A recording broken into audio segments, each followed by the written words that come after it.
Welcome to my talk. I'm Jeff Avery, and I will be talking to you about casino gaming for the mathematically inclined.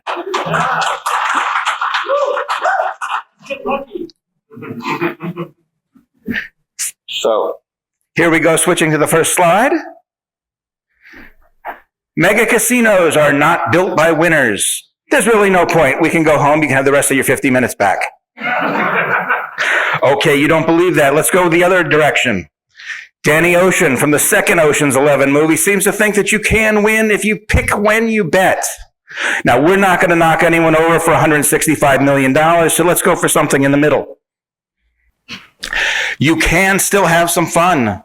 You can still avoid the bad math and maybe lose a little slower or win, but either way it's going to work. So let's start with some casino basics if you haven't been lately. When in Rome, remember, you're always under the camera. Don't be stupid. Don't look suspicious. Stay out of trouble. Don't put anything on the table that doesn't belong there. At the craps table, there's a rail underneath for your drink. On the other tables, there's usually a cup holder. Don't get sloppy. You will be told otherwise. Your chips, they're real, just like money. Take them with you, except at the roulette table. The roulette table, those chips are tied to that table. Each player gets a color. And when you buy in, you determine what your chip is going to be worth. Don't take those chips from the table. It would be very bad. You'll notice the dealers often clapping their hands and turning them up. It's so that the camera can see that their hands are empty and they're not doing anything nefarious. And along with that, you never hand them money. You put it on the table. They take it. When you're done and want to color up, you take your chips, you slide them forward. They will take them, make them into the smallest stack possible using bigger denominations and give them back.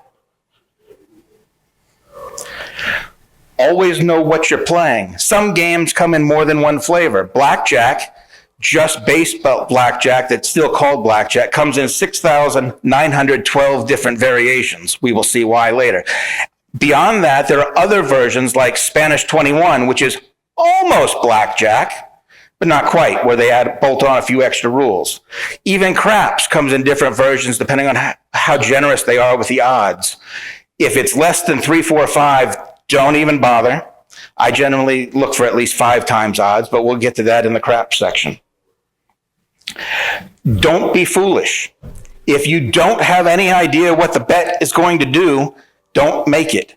I don't mean that you need to know that there's a 57% chance you're going to get away with it and win. I just mean that if you do win, you have a reasonable expectation of what's going to be coming back to you. If you don't know what it is, ask. Some games have a significantly higher house edge than others, and you are mathematically inclined. We're looking for the lower house edge. This is going to be a repeating theme several times during the talk. And for example, if you were to go with Keno, a bingo-like game, it runs at about 30% of every dollar you put on the table, the house is expecting to keep. We're going to be looking for things under 2%. There's still a house edge, but it's close enough to fair to make it worth the effort. And most importantly, take your money with you to the casino. Don't figure you'll get it from the ATM. They usually have high fees of their own. Again, a house edge built right into everything. If the thing pays 6 to 5, then bet in multiples of 5 so they can pay you out in multiples of 6. If you foolishly pick something in between, they are going to round in their favor and you lose and you've just added to the house edge. So pay attention to the math. Join the Players Club. Just like the airlines, all the casinos have a club. They all have a card. The bigger casino chains, the same card will work everywhere in the country with them. And then you get the perks eventually with the comps. If you have the card and you choose to go to a machine, stick it in, make sure it registers that you're there, and then you'll start scoring points. Slots, it's usually 1 point per dollar or some variation. If you do video poker, which has a better house edge in your favor, then it takes like $4 through the machine to get a point. If you're playing at a table game, when you put your money or chips down on the table, put your card down, they will take it, they will go run it through the machine, and they will start rating you. And that's where they keep track of how long are you there, what's your average bet, and in some cases, a few other things. And all of that goes into the magical formula that they don't share with us. And you can get stuff. Sometimes it's just food. If you play an awful lot, you can get cruises out of the casino. A brief little mention of IRS entanglements. If you win big, you will get a W-2G, which will go straight to the IRS, and you'll have to take care of it on your taxes. The definition of big is kind of not as big as you'd think. In a slot machine, that's $1,200 on a single spin. That number has been fixed without adjusting for inflation since 1977. If it had been adjusting, it should be in about the $5,000 range. There are lobbying groups out there trying to change it, but strangely, politicians seem to think this is a sin tax on people who really should be paying taxes. It hasn't budged. So if you win big, expect one of those. You can keep track of all your winnings and losings, when, where, why, all that good stuff, so that you can tell your tax professional and maybe deduct it if you itemize. If you need to figure all that out, go talk to your professional, or IRS topic 419, you can at least figure out the basics. And beyond that, it's between you and your tax guy. A few disclaimers. I am not a practicing mathematician. I did play one in college. And all the numbers have been checked against Wizard of the Odds. I really suggest you look at this site before going and playing anything in a casino.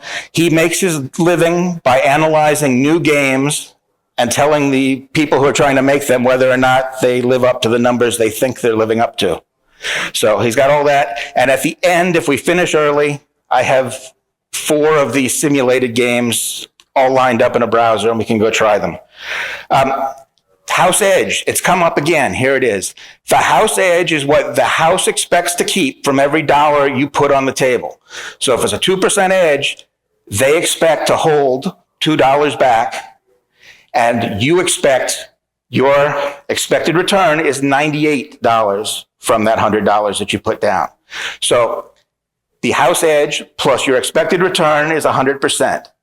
You would like the house edge to be as low as possible. If it's higher than 2%, you really should look for something else to bet on. Remember, in a short span of time, you can vary widely from this expected return. If you play long enough, eventually the laws of big numbers will bring you back to the average. So know when to quit if you're ahead. And last, a little bit about how we write things. If it says 8-1, or 8:1, that's still 8-1, or 9-4-1, in both cases, it's you bet 1, and if you get away with it, you're going to walk away with 9. So 8-1 says you bet 1, and they will give you 8 to yours.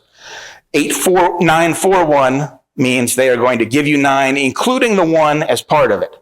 So things will vary a little along the way. Normally, it's written with a 2 version. Now, on to our first game, roulette. Roulette is not really a good game to play mathematically, but it's based on the number 36, which will be useful for craps later, and it's a good baseline. If you ever see a bet that's not at least as good as craps, you have at least as good as roulette, you have to ask, why am I even trying? So roulette has a big wheel, little ball, they spin it around, it lands in a bucket, and if you pick the right number, they pay out. All the payouts are based on there being 36 buckets around that wheel. If there were only 36 numbers from 1 to 36, it would be a fair game. That doesn't keep the lights on in a casino. So they built in a 37th spot. It is the green 0. Now there are 37 spots. They only pay out like 36, which means the house gets to keep 1/37 of the money bet eventually, or 2.7% house edge. Now, that wasn't good enough for some casinos, so they came out with the American roulette wheel. It adds a second green, the 00. That moves them to 2 out of 38 ways they can win, and it increases the house edge to 5.26%. Anything worse than that, you have to ask, why am I even trying? I will point out that downtown at the plaza, they have one table of each type right next to each other. You'll have to say, well, why would you ever play the bad table if the good one's there? You have to buy the better rate. And the way they do that is it's a $10 table for a minimum bet at the crummy one. But if you want the European wheel with only a single zero, you have to step up to $25. Now, yeah. Are we going to talk about the abomination that is triple zero roulette? It's the next slide. So that is European and American. Now, some places have decided that double zero is not good enough. So they have added a triple zero. I was at Binion's downtown, and they had a double and a zero right next to each other with the same minimum, the same terms. There was absolutely no reason to play the triple, and it had just as many people as the double. And there was still room at the double. This is the last we will ever speak of the triple zero wheel, because look at that number, 7.69%. How do you play roulette? The simplest way, you take one chip, you put it on a single space, one of the 7 or 38 places out there. If you're right, it pays off 35 to 1. Remember, that was a 2, not a 4. So you put in 1, they will give you 35. If you're right, you walk away with 36. But there are 37 or 38 spots out there, so the house edge comes right back to where you're expecting. You can put it on the line between two numbers. Now you're splitting. It will pay off 17 to 1. So if you were to put $2 on that spot in between, it would still net you 36. So everything's working out. The math is always the same in all of these, with one big notable exception coming up real soon. You can play 3 numbers at once. That's a street, a trio, or a row, and usually it's down there below the 7. So all 3 of those numbers are in there, and it pays off 11 to 1. You can do 4 numbers at a time. That's usually called a corner. And you see it there on the 17, on the corner of the 17, pays 8 to 1, so you pull away 9. So if you had put 4 of them on the corner, times 9 is back to 36. We're back where we're supposed to be. The top line, that's the 1, 2, 3, and the greens. On a European wheel, there's 4 things there. It would pay off the proper 8 to 1, and everything's good. But look at that American wheel. There's a 5th spot. It really should pay off at 6.6 to 1. They don't. They only pay 6 to 1. And we can see this if you were to put 5 chips on that spot, and one of your 5 numbers pops up, that one would win. You'd take the one that did win, plus the 35. You'd walk away with 36. If you put 5 chips on this spot, if you did it on individually, you'd get 36. If you put 5 right here, it's going to pay off 7 to 1. 6 to 1, and you'll walk away with 35 chips. So they're keeping 1 chip, and that raises the edge to 7.89%. You should never, ever do it. The double street is 6 numbers together. Now, the outside bets, these are dozens at a time. So there's the first, second, and third dozen, or the first, second, and third column. They pay off 2 to 1, which again works out the same thing, or the even money bets, which are the one across the bottom, red, black, even, odd, up, high, and low. And same thing. There are a couple variations of the sport. Surrender. You don't see it very often. Last I heard, it was mostly in Atlantic City. In this case, it applies to even money bets. If a green shows up, you surrender your bets, you only lose half as much, which lowers the house edge about in half. Related to that is the in-prison version, which is mostly in Europe, and I could only find references to it on a single zero wheel, which is a bit like that in that if you make an even money bet and a green shows up, it goes into prison, and it stays there until a not green shows up. So if more greens happen, it stays in prison. When a not green shows up, either you were wrong and you straight up lose, or you were right and you get your original bet back, but you don't get anything. It's the same effect as the surrender. So it lowers the house edge, which means our roulette scorecard. The house edge, 2.7% on a good wheel, 5.26 on a bad wheel, even higher on a triple wheel, We won't talk about that again. Homework you need to do. None. You put the money on a spot, it hits or doesn't. There's no thinking involved. Can you gain an advantage? Well, earlier you saw a picture of a big board next to the wheel that showed the last 16 or so numbers. Some places will also give you a little scorecard. You can write down what's been hitting so that you can detect a pattern. Yeah, it doesn't work that way. The only time it might work that way is if you have an unbalanced wheel, or you have a dealer who always spins it exactly the same velocity at exactly the same spin while the single zero is in exactly the same spot, in which case it still won't hit exactly the same number, but it might be in a wedge near the number, and then you bet those. You're not going to find that in the wild. Maybe in a church basement, but... So, should you play the game? If there... Yeah. Sorry, question. Do people play patterns like simple patterns like mean reversion? People do all kinds of things.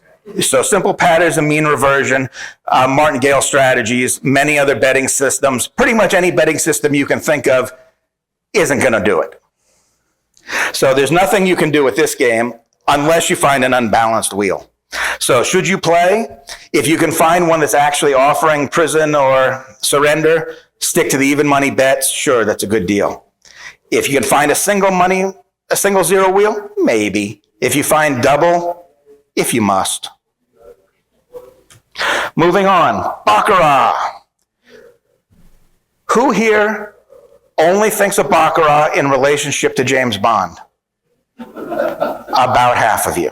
I have a slide on that coming up. So this is not actually a full Baccarat table. This is a midi Baccarat table. So it looks like blackjack. This game is exactly the same. A full Baccarat table is bigger than a craps table. Usually it's in the high roller room. This particular table was at the Harrah's Philadelphia at noon on a Sunday with nobody in the building. It was still a $200 minimum.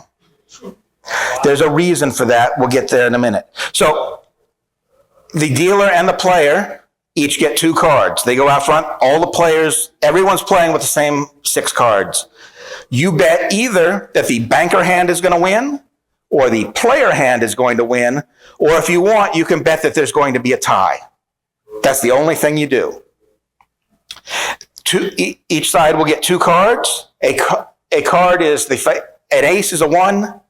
The 2 to 9 are the value. Anything bigger than that, kings and 10s and face cards, are all 0. Because we do a mod 10, we throw out any 10s digit, we just look at the 1s digit. Highest side is going to win, and it's usually played with 8 decks. You get 2 cards, and you may get a third, depending on what's going to happen on the next page. So, how do we play? Both sides get their 2 cards. If either of you, either the banker hand or the player hand, has an 8 or a 9, that's a natural, then there will be no third card for either hand. We're done. If that didn't happen, if the player's 2 cards, throwing out the 10th digit, is a 0 to 5, they will take an extra card. If the player doesn't take a card, the banker uses the same simple rule. 0 to 5, they'll take a card. If the player took a card, the banker doesn't get to look at the entire player's hand, only the player's third card, plus what they had. We use this fancy chart here. It's a real pain, but it's not your problem. The dealer's going to do it for you. And they decide whether or not the banker gets a third card. And that will resolve the winners. How does this work? If you bet on the player and you're right and you have the higher number, you will win even money. So if you bet $20, you're going to win $20, take away 40. If you bet the banker has a slight edge in this game, so you don't get the full 20. You have to pay a 5% commission. So it really pays out 19 to 20, and you'll walk away with 39. If you bet the tie, you'll win 8 to 1. You would walk away with 180, but look at that house edge. It suddenly jumped up to 14%. We're not going to talk about it again. A quick thought about the commission. If we go back to the picture, out in the middle of above the words player and banker, you see a row of little boxes numbered from 1 to 8. The 4 is not there because in many Asian languages, 4 is a bad number, so it's been avoided. If you have to pay a commission, giving you 19 chips is a real pain. So many places, they will give you the 20 straight up, and they will put a little marker in your commission box that you owe them 1. So if you're playing at a table that works like that, set a 5 aside, and as soon as you owe them 5, settle up. It would be embarrassing to lose all your money and not be able to pay off your commissions. Another thought on commissions, some games they'll let you prepay. So instead of getting 19 for your 20, you pay 21 to win 20, which does lower that 5% slightly. And there's a couple other variations of how they deal with commissions. So a few words about James Bond. He didn't actually play Baccarat. He played a precursor game called Chemin. Can you pronounce that for me, Abigail? Chemin de Fer. So in that game, the cards come face down, and the dealer, the banker, is an actual person around the table. The shoe moves around like the dealer button in poker. And when it's your turn to be the banker, you get the perks of bankerness with the better edge. And you get to decide, in some cases, whether you even take a third card. But because of that, the cards come face down. The player gets to choose, and if they do take a third card, then the banker can see only the third card, and that's why the other rule is there. When you're done, everything else works about the same, but you don't see it very often. It's mostly gone the way of the dodo. Final scorecard. If you bet the banker, even with the commission factored in, it's a 106 house edge, which is about the best you're going to find without having to do real work. Bet the player, it's 124. Tie, we're not going to talk about it again. Homework, none. Decisions, banker or player, real simple. Can you gain an advantage? No. Should you play? Well, at 1.06%, it's decent. Yes. If you're cutting this, Yeah. well, at some point you'll be the player. If you are playing this at a normal table where there's just 2 pairs of hands out there, you always have the option of being player or banker. You could always bet the banker. But doesn't the player have some decision if it's like a tie or something? Only in that older game. In modern Baccarat, you don't get to choose. If the chart says, as a player, you have a 0 to 5, you take the third card. That flow chart didn't have any decisions for anybody. No, there are no decisions. You just go straight through. The older version, they do in a couple spots on the chart, it's player's choice, and you decide whether you want the third card or not. Moving on to blackjack. Okay. This is the most popular game. You get 2 cards, the dealer gets 2 cards. Ace is a 1 or an 11. If the ace still has the option to be both, it's considered soft. Once you've got too many to be using it both ways, it's now hard. 2 through 9 are the number. 10s through king are all 10s, and I'm going to refer to them as 10s no matter which letter it happens to be. If you have an ace and a 10 of any flavor, that's a blackjack, and normally it pays 3 to 2. Some tables only pay 6 to 5. So if you were to bet $10 on a good table and you have a blackjack, you get 15. If you do it on a bad table, they only pay you 12. That extra 3 adds about 1% to the house edge. Don't support that nonsense. Only play 3 to 2 tables. The decks come in 1 through 8. If you are thinking you can count, you want smaller decks. If you can't be bothered, it doesn't really matter. Just play with whatever's available. So before the player acts, there are many decisions to be made in this game. You get 2 cards. The dealer gets 2 cards. The dealer has one of them in the hole face down and one of them face up that everyone can see.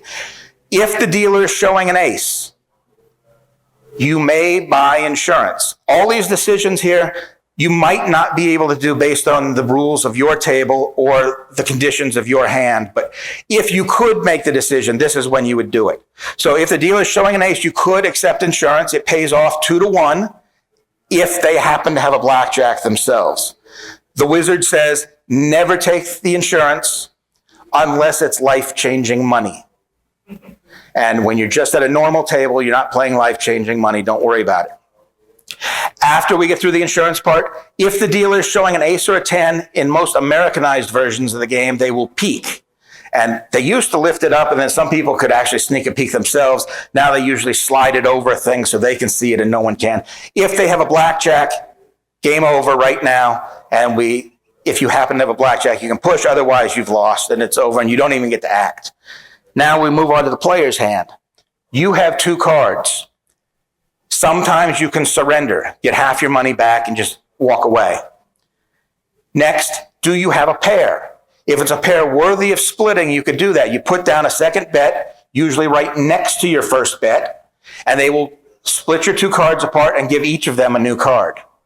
That takes us back to the beginning. You have 2 cards. Some places you can split up to 4 times.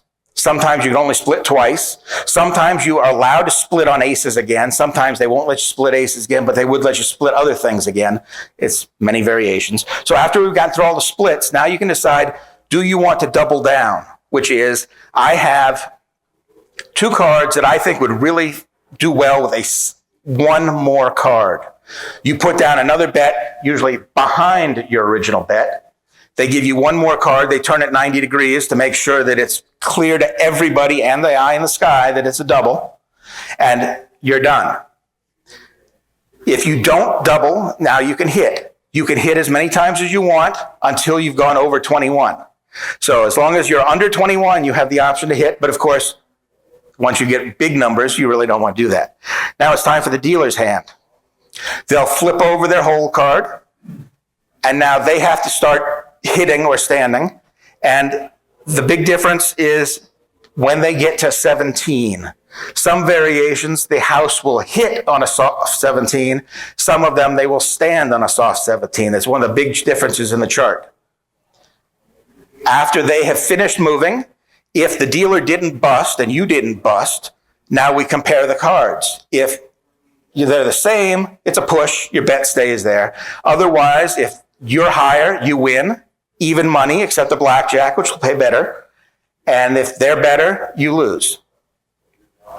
So, I talked about flavors of blackjack earlier. There are 10 different questions to ask. If you go to the link at the bottom, there's an interactive version. You can mess with all the numbers. If you pick the absolute best answer for all 10 questions, you could find a mythical table with a house edge that's actually negative 0.37%, so it's in your favor. You probably will not find the mythical table. You best you'll probably do is about 0.3. On the other end of things, the worst table is running at about 2.4%. You can cut that in half right quick by not playing a 6-5 table, only playing real blackjack. And notice that that number is still better than single zero roulette. So you have to work for it, but it is better. Now, you don't actually have to remember 7,000 different things. You only need to memorize one of 72 different charts. 5 questions.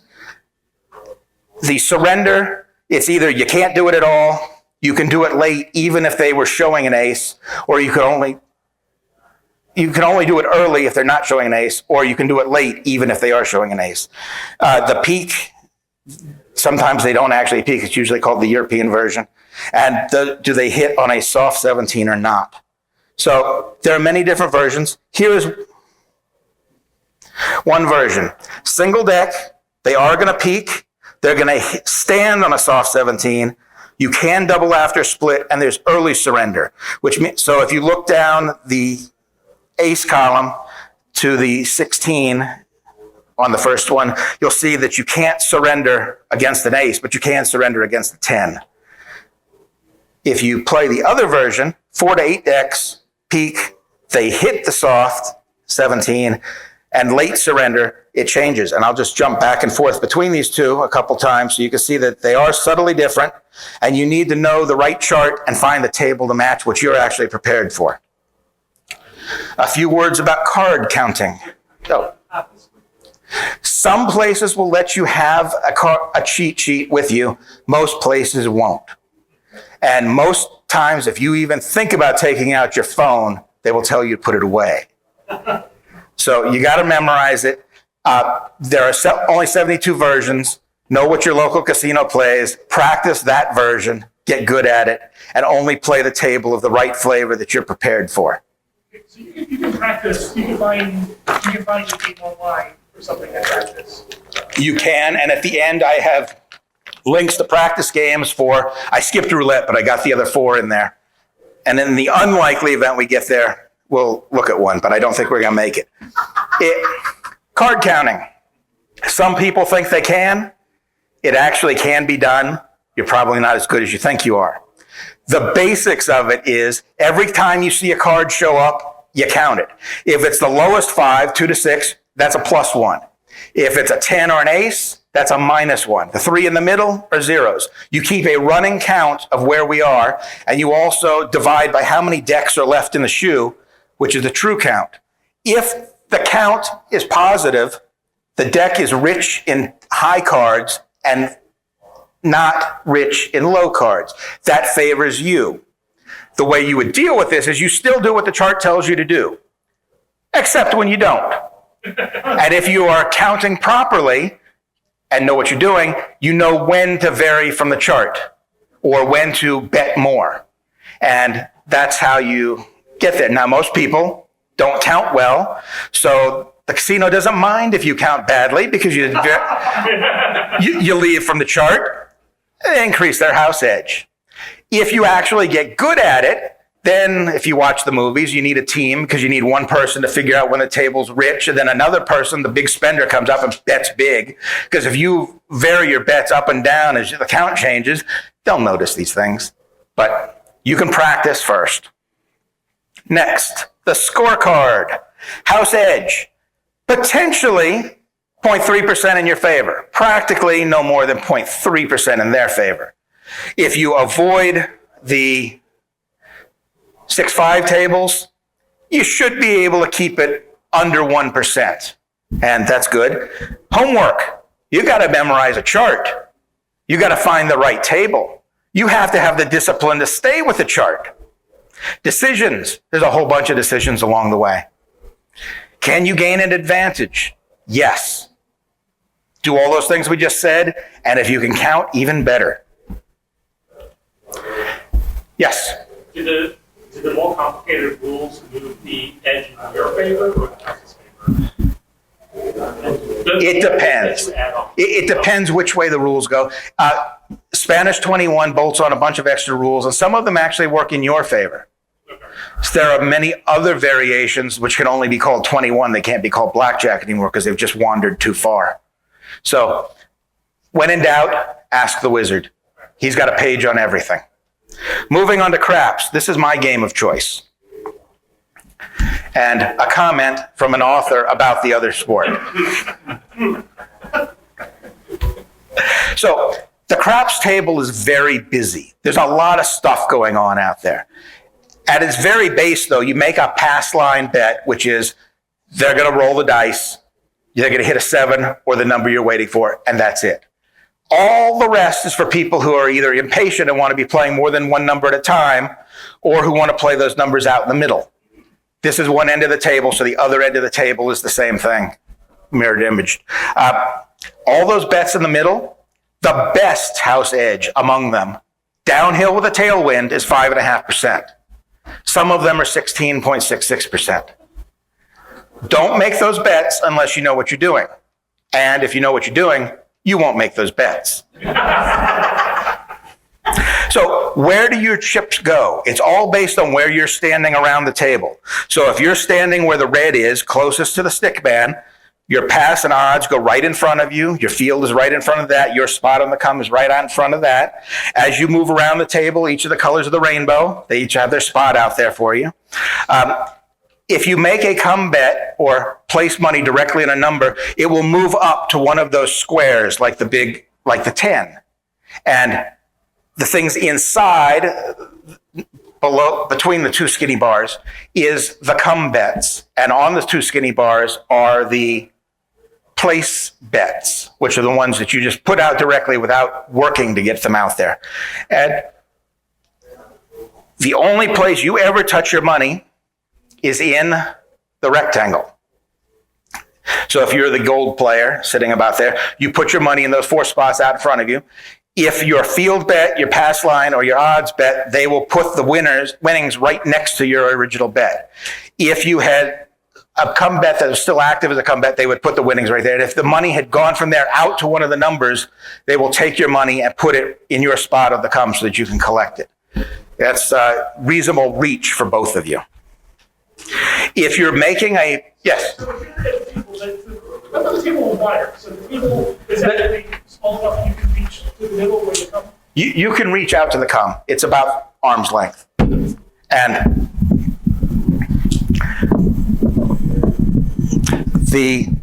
this is one end of the table, so there is another mirrored image on the other side. If you're making a bet in the middle, which you should never do, you would toss it to the stick man who's standing there, or throw it generally in the direction of the tall oval and tell them what you want, and they will put it where it belongs. If you're making an odds bet out on your come bet, or you're placing money directly, you toss it vaguely in the direction of the upper oval and tell them what you want, and they will put it where it belongs. So how does it work? The simplest version is it is a pass line. That is, nothing, there's no money on the table. It's brand new. We're getting started. It's a come out roll. So the shooter will pick up their dice and they will throw them. If they throw a 7 or an 11 right now, that's a natural. You win. Even money, we start over. If they throw a 2, 3, or 12, that's a craps. You lose. We start over. If they throw one of the other numbers, 4, 5, 6, 8, 9, 10, yes. Okay, you said when you start, there's no money on the table, and then you roll. So if you roll the natural, you win even money. You said there's no money on the table yet? Well, that's when you make your pass line. There's no money when we're getting ready to come out. Now you make a bet somewhere. So I guess I left that out. Yes, but between the come out and the roll, you make a bet, usually a pass line bet. So you bet on the pass. If it's a natural, you win. If it's craps, you lose. If it's one of the numbers, you've established a point. Yes. Now the game changes now that there's a point. Yes. So you can take odds, and this is the magic of craps. The odds bet is a fair bet. There is 0 house edge. It is the best bet you could ever make in the building. The price of admission is the pass bet. So you bet $10 on the pass, and at a 5 times table, you bet $50 on the odds. We'll look at all the numbers coming up. So you take the odds, and now the game is flipped. If you hit your number, you win, and the odds will pay out better. The pass line will pay even. If you throw a 7, you lose.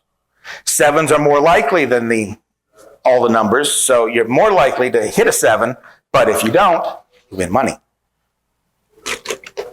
If you roll anything other than a 7 or your point, you just keep rolling. Okay, so a go again. So a lose is don't come, and a go again is come. After the point? Yeah. So we've established a point. We threw a 6. The 6 is the point now. Yes. If I throw a 7, we're done. We lose. If we throw a 6, we win, and the odds will pay off well. If we throw anything that's not a 7 or a 6, anything else, even a craps or an 11, we just ignore it. It's the only thing we're focusing on now is 7 and our point. So you keep rolling until you get a 6. We roll until we get a 6 or a 7, at which point, if you get the 6, the pass line pays even, the odds pay properly, and then we start it all over again. Where do you put money on the table if you want you're going to lose? We'll get. You want to bet against the table, huh? That's We'll go and take questions later. yeah. That's the next page. Okay. I'm good at that. If you want to play the dark side, you horrible, evil person, you're betting against the table. This is a communal sport. You horrible, evil person. But if you want to, Some people can only roll 7. yeah, you can bet the don't. If you bet the don't, almost everything is reversed. So if you throw the 7 or 11, that's a natural, you lose. If you throw the 2 or 3, that's a craps and you win. because the odds of actually throwing a 7 is so much higher than everything else, they have to make an adjustment. And that adjustment is if you throw a 12, it's a push, and you just keep your money. Other than that, it's all the same. You still establish a point, but now the point is you're saying that the person is not going to win, so they have to throw if they throw a 7, you win. Everyone else is going to lose, but you're going to win. If they actually make the point, then you lose. And earlier we mentioned that the odds pay out fair, and on a 6, they pay out 6-5, which means if you are taking the odds, playing the good way, you put 5, you take the odds, you can win 6. The other way, because it's more likely, you have to actually lay 6 to win 5. So everything is reversed. Whoa. Craps by the numbers. So there's 6 ways to roll a 7, and they get progressively smaller as you go out. The odds that pay out is 6-5 on the 6s and 8s. It's 6-4 or 3-2 on the 5s and 9s. It's 6-3 or 2-1 on the 4s and 10s. So it's much less likely you're actually going to hit your point on a 10, but if you do, it pays out really well. If you're impatient and don't want to make the come bet and the pass bet and then put the odds down, you can just put money straight out on a number. That is placing it. I sometimes will place a 6 or an 8. It pays off 7-6, so make your bets in multiples of 6, and it will pay 7 if you win. That's a house edge of 1.52%. So the other places are much worse. Shouldn't do it. 1.52 is a little high, but it's okay.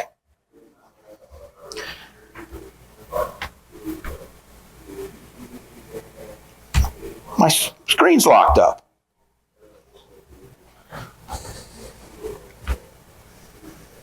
Big casino coming after you.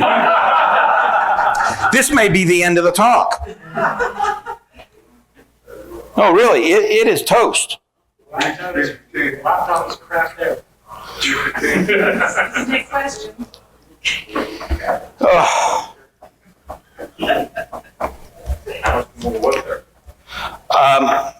40 more slides. So, since I'm going to stop here, apparently, on the craps table, if you have your pass and you have your odds, you're waiting for the 7 or the point, and that can be boring.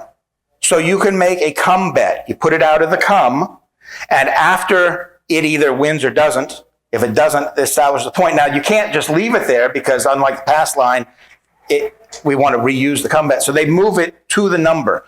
So if you throw an 8, then it will move up and be on the 8, and then you put the odds, and they stack it on top. And then it plays just the same.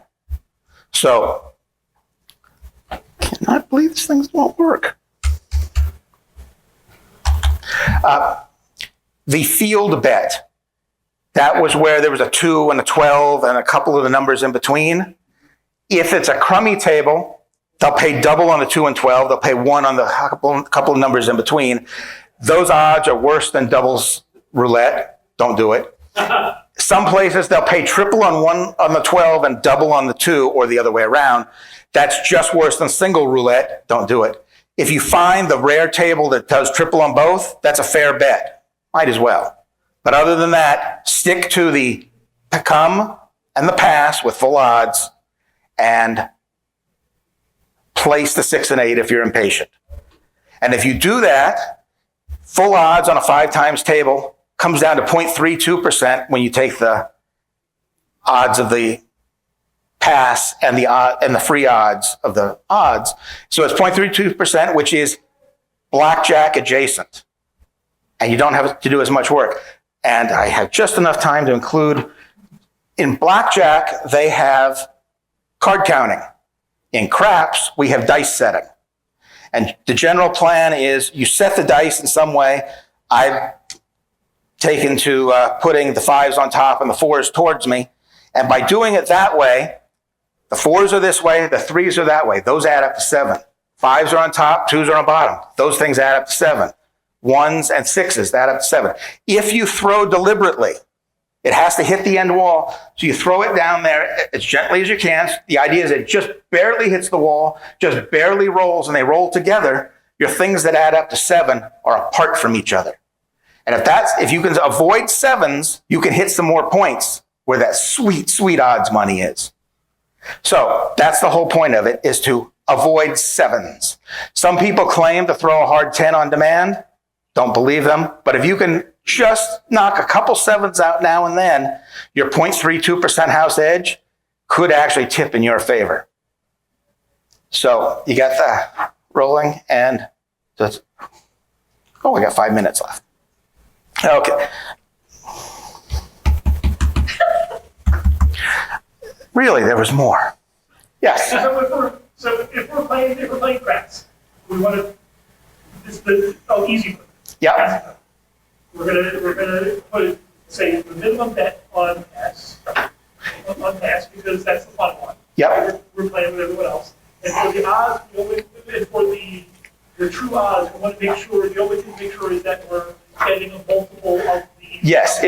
You bet the minimum on the pass line, and you bet the maximum you can on the odds, because that's what you're here for, is the good bet. If you do bet the odds, you do want to bet in proper numbers, which means the 6 and 5, it pays off 6 to 5. So you want to bet multiples of 5. If you bet in the middles, it pays off 3 to 2. So you want to bet even money.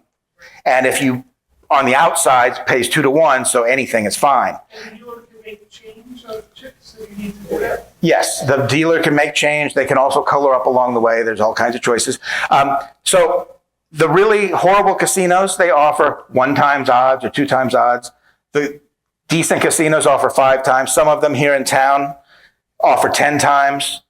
And the current standard, particularly out on the strip, is 3, 4, 5 times, which seems a little weird. But on the 4s and 10s outside, they'll only let you bet 3 on the odds, then 4, and then in the middle you bet 5. And if we talk about the payouts, it pays 6 to 5. This one pays 3 to 2 or 6 to 4. These pay 2 to 1 or 6 to 3. So in that way, it makes sense. But it does increase the house edge slightly by 3, 4, 5. It's definitely less than 5. So from my point of view, craps is the way to go. Blackjack, if you can actually be bothered to do your homework. The craps table always seem to be having more fun than people. The people at the craps table do usually seem to be having more fun. It's a much more communal game. Baccarat has the lowest house edge for not having to do any work, but it's usually in the high roller room. And at the one I was at, it was $200, even when nobody was in the building.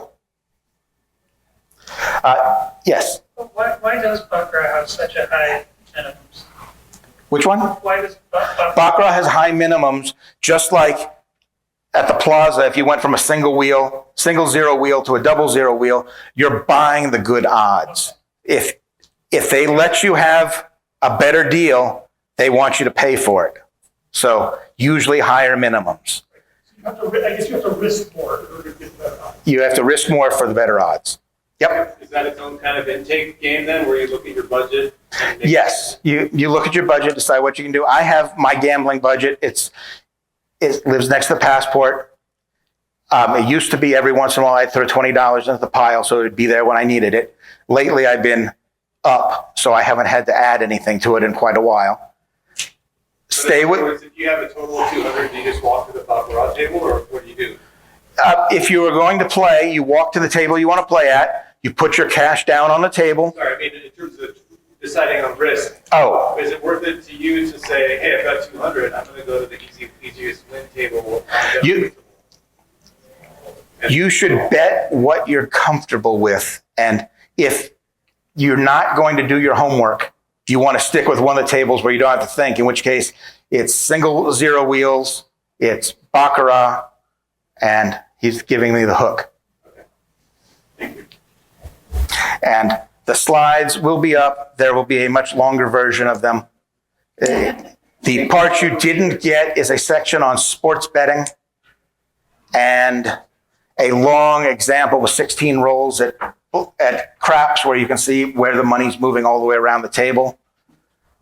and a section of video poker, which is a lot like blackjack, and you do what the chart says to do.